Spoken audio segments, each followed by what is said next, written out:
welcome to another episode of Your Business Story, where I, your host Kristin Spencer, talk about the words inside your business, the things you say, the things you write, the things you hire someone else to write. And today I want to talk about Copywriting 101, and we are going to go over why you shouldn't rewrite the copy that you receive from your copywriter, because I know there's the urge is so strong. I get it. I'm a writer. And when I get things back from my copy editor, this isn't for marketing purposes, but when I get things back from her, I'm like so resistant to making changes that I've had to like pre-frame and do this whole emotional journey just to be able to accept what she says. So I know that when you get your copy back from a professional copywriter like me, you are going to have this urge to change things. And I want to tell you today why you shouldn't be changing things when you get it back from your copywriter.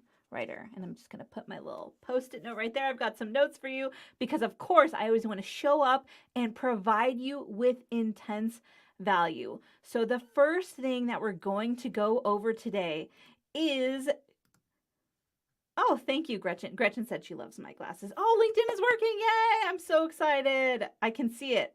Thank you, team at StreamYard. You are awesome. Thank you, Gretchen. My aunt told me today when I FaceTimed her that Elton John would be jealous of my glasses, and I think she's right. So what I want to talk about first is the USP formula, because this is where I run into the most resistance with my clients, because they think that it's supposed to do something that it's not really supposed to do. So let me first explain what USP means. USP, oh look, there's a gnat in front of me. This is so fun. My house is full of fruit flies, by the way, because of some bananas and grapes. And we've tried different traps. I've tried the vinegar thing. If you're going to write me to try the vinegar thing, it's not working, but we will keep attempting to control the population before it gets intense, because it's already really annoying. So just, yeah, little fun real life stuff with me, because that's what lives are like. So USP stands for your unique selling proposition. And that is the thing that makes your business unique when you compare it to the businesses of others. And the reason that you need a unique selling proposition is so that you, the business owner or business person, right, if you're on someone's team as their support, you have to be able to communicate what you do, who you serve, and why they should choose you by proving to them that you understand what their biggest struggle or their pain point is. And so when I write this, it's a little bit difficult. Honestly, I've tried to train other people to do it. I've tried to like just have a class where I'll help you write it, but it's tricky, right? In order to be a copywriter, you can't just be a good writer. You have to be a good writer who understands how to use formulas. So it's like part writing, part math, part logic puzzle. And that's why I love it. That's why it's exhilarating for me. That's probably also why it's frustrating for a lot of business owners to try to write their own copy, because it's not just one skill, it's several skills combined together in a unique way that communicates to the person who is like the client or the sponsor or the buyer, right? Depending if you're a business or a nonprofit or a B2B service provider, or you're selling products, right? So I basically just explained to you what my USP is, although I add storytelling in. That's what makes me unique. So I want to tell you the story of someone that I worked with a while ago, and they were having a really hard time understanding what it was about the USP that they should care about. And they kept rewriting it because they couldn't resist that temptation. And every time they wrote it, or they were calling it edited, but they would rewrite the entire thing every time. And I realized they don't understand that what they're doing is they're stripping out the formula that I'm using so that they can check off every single box to their prospective client, right? So I'm just going to launch into this story because we've got short time together, friends, because I've got a meeting coming up, but I wanted to hop on here with you and talk to you today. Oh, and neem oil. Gretchen says for the fish, for the fruit flies, I need neem oil. Oh, Emilia's on. Hi, Emilia. Okay, I do have neem oil. I will try that, Gretchen. I promise. I use it in my soap for different reasons that I won't go into on here. I have dandruff. It just runs in my family. It's something I have to battle constantly. So what I have this amazing client, right? And she comes to me and she's like, I'm not sure how to say what I do to people. Like, that sounded wrong. I'm not sure what professional services how I can explain my professional services to the people who need that help. And so I was like, oh, what you need is a USP. And she was like, what's that? And I'm like, it's a unique selling proposition. It's the thing that tells the people that you are trying to help why you're the one to help them. And she's like, oh, that sounds amazing. So I was like, okay, I am going to work on this for you. And I interviewed her and I got all the information I needed because I have all these complex systems for question asking because that's the best way to get information out of the people I'm working with. So I asked her all these questions and I put this thing together and then she's like, it doesn't sound like me. And I'm like, okay, well, like let's make some word adjustment choices. And she's like, I can't say this out loud. And I'm like, okay, how can I explain this? So what I like to do is relate things to other things because it helps us understand, right? If I don't have a story that can illustrate it, I'm like, let me think of a metaphor, let me think of a simile. And in this case, I was like, you know how when you turn your computer on, it does all these magical things, but in the background, there's a code making all of those things happen? And she's like, mm-hmm. I was like, because this is like a very techie person, right? So I was like, let me go for the computer angle.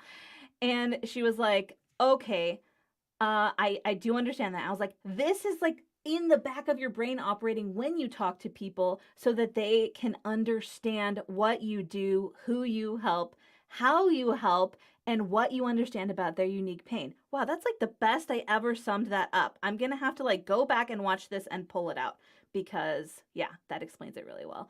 And so I showed it to her, like I broke down what the formula was, and that just confused her. So let me just say this. If you're an expert and you think explaining more by adding other techie or technical things will help the person, probably it won't because you're going to be using more jargon.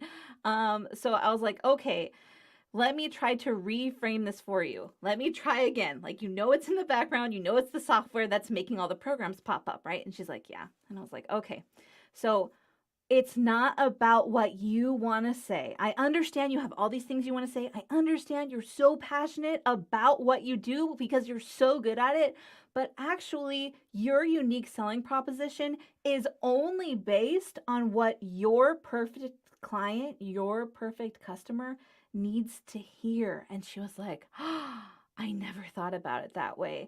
And the reason that I tell that story is because that is the way that copywriters think about all of the content they create for you. They're not thinking about what you want other people to they're not thinking about what you necessarily want to say, right? And it's not to say if I'm working with someone, I'm definitely going to insert their voice because that will draw the kind of people they like working with. If I make everyone's content sound like me, then they're going to work with people who would want to work with me, not with them. And that doesn't work. And the reason I can be so clear in other people's voices is because I know my voice so well. I've spent over 15 years curating it and exploring it and writing in it. So that is part of it, right? Where we want to convey your voice, but we're not thinking as much about what you want to say. We're thinking about what the person you're communicating with, your ideal client, your target audience, what they need to hear. And that can be a tough thing for business owners because we are obsessed with our businesses. We are thinking about, oh, I have this offer. I can do this. I can make the world a better place, right? We get so excited. But the problem is we're thinking about what we want to say. We're not thinking about what the other person needs to hear. And that is how copy has to be written. So it's not about you, and your USP, your unique selling proposition, informs everything in your business. So if you make it about you and then you write off of that for everything that you're putting out, it's going to be about you, and it will not convert because it's not about the person who's listening. And you might be like, Kristin, you seem really intense about this. Yes, because if you do this one thing wrong, your entire business is going to tank. Like, you won't succeed. And I want success for you 100%. So I want you to think about the other person, the buyer, the client. Yes, thank you, Gretchen. Yeah, you can tell. I'm like super, I can't help myself about this. You have to, yes, she says you have to have the end user in mind. That is definitely true. Anything you write, that's that's it. But also, I want you to understand that good copywriters, well-trained copywriters, right? Because lots of people will say, I'm a copywriter, and they went to a school that tells them, just guess at what you should say. Well-informed and well-taught copywriters are using proven formulas because guess what? The tools we have that sell have not changed in 100 years. But it's very difficult when you're looking at something that I've written for you to understand where the formula comes into play. And I'm writing a bunch of web copy right now for clients, which is so much fun because it's like I get to enter into their voice and I get to use SEO and I get to geek out, right? It's all this word formula stuff that's going on where I have to think about the keywords and the target audience. And when you look at a piece of copy, you can't see all of the work and all of the formulas and all of the proven methods that I'm using to take your person, the one that you cannot wait to work with, through the sales psychology. And I also add a layer of storytelling because that increases retention. It creates a unique point of human connection, and it's just wonderful. Like there's all these things about storytelling that I could geek out on, which is why this is called Your Business Story. But I just want you to understand that there's a lot going on behind the scenes, behind the curtain that you don't know about. And when you start taking apart the copy word by word, line by line, you don't even know you're destroying all of the formulation. You're destroying the sales psychology that's moving your client through know, like, and trust. And that's creating awake, aware, and action, right? You want them to be awake to their problem. You want them to be aware that you have the solution. And then you want them to take action to use your solution, to choose you, to work with you. Yeah, sorry, I could talk about this for literally hours. But the thing that I want you to come away with today is that if you use a copywriter, which you absolutely should, because not everyone can write their own copy. Even when I write my copy, I send it to my copywriter friends because my own business is my blind spot. And I'm like, hey, can you just like read this for me and let me know what you think? And they'll be like, oh, maybe do this here and maybe do that there, because they are objective. We are not objective when it comes to our own business. It's too hard because we're too close. So when you work with a copywriter, don't just go in and start editing it. And this is the number one thing I would say if you're like trying to go back and forth as far as adjustments with a copywriter, do not go and take out all the simple words and add in jargon. That is not going to help. Confusion never converts. Say it with me. Let's say it together. Confusion never converts. And when you use jargon, it gets confusing, and that's not what you want. Simple will sell. That's one of the things that my mentor, Kristin N says. She's like, simple always converts better. And she's right. So what I want you to do next time you're working with a copywriter, whether it's me or someone else, if you feel like it's a junky copy, you can ask them. Just call them out on it and be like, are you using any formulas in the background? What sales psychology are you trying to accomplish here? If they don't know what they're doing and they ask you that question, I guarantee they won't be able to answer. And you can be like, oh, I don't think we're a good fit, but actually maybe you should do that before you hire someone. So let's assume you haven't worked with anyone yet. Ask that question first. And if you don't like the copy, before you edit it, ask what's going on in the background. What formulas are you using? What sales psychology are you eliciting? So that you know that it's maybe not the best idea to just go and change things. But also, when you do something new, it's going to feel uncomfortable. And sometimes when I work with clients who have never worked with a copywriter before, they see what I've written and a lot of their insecurity comes out because they're like, she made me sound like this amazing expert. And what if I'm not that?